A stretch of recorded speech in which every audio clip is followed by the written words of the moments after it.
masasabi mo sa dami tao? Naku, sobrang daming tao nakakagulat for a Wednesday night. Sobrang maraming salamat po sa inyong lahat.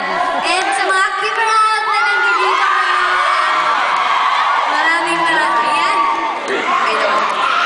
Well, actually, alam niyo, maraming salamat talaga sa lahat ng fans ko na nandito. From Sans, Fiona, Jonathan, Bea, maraming salamat. Thank you for coming to the show and helping out. Talagang means a lot. Every time we step on the stage, every time you guys smile, lalo po na-inspire. Lalo po kami na-inspire. So thank you for being our inspiration. Sana nag-enjoy ka. Nag-enjoy ba kayo? Wow, parang yung Broadway show sa gabi. Oo nga, parang yung pinanood lang natin, ganun din yung crowd. Kaya maraming salamat po. Gusto niyo pa ba? Sandali. Tanong ko sa inyo. Pinanood niyo ba yung tayong dalawa?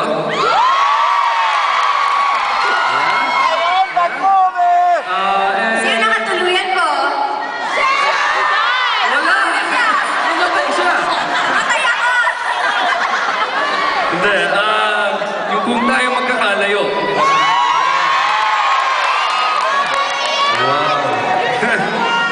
Yun, ako po si Robbie at ito po si Beautiful Gwen. Parang beautiful Gwen lang. Beautiful Gwen, kasi napaka-beautiful mo. Kaya nga, lagi kasi nasa phone ko nga, di ba? Sa cellphone ko. Beautiful Gwen. Sa teleserye lang.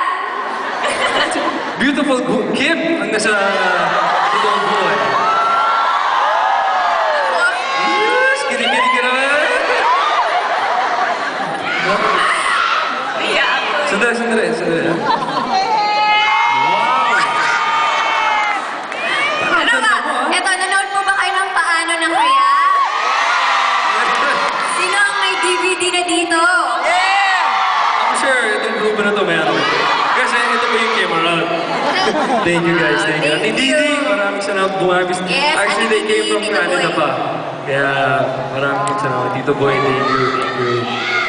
Wow, I love you too. Okay lang. I love you too naman. Mukha mo! Sandali. I'm not sure if it's because New York, pero ang blooming mo ngayon. Tulog kita nung sasalaman pala na. Sus, kinikilig ka na naman eh. Kakanta na nga lang ako. Gusto niyo ba bang kumanta ako? Kasama siya. Pero again, I want to say thank you po talaga sa inyong lahat.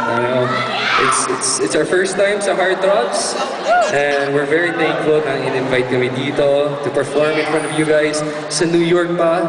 And I was... Tita Ritz, thank you.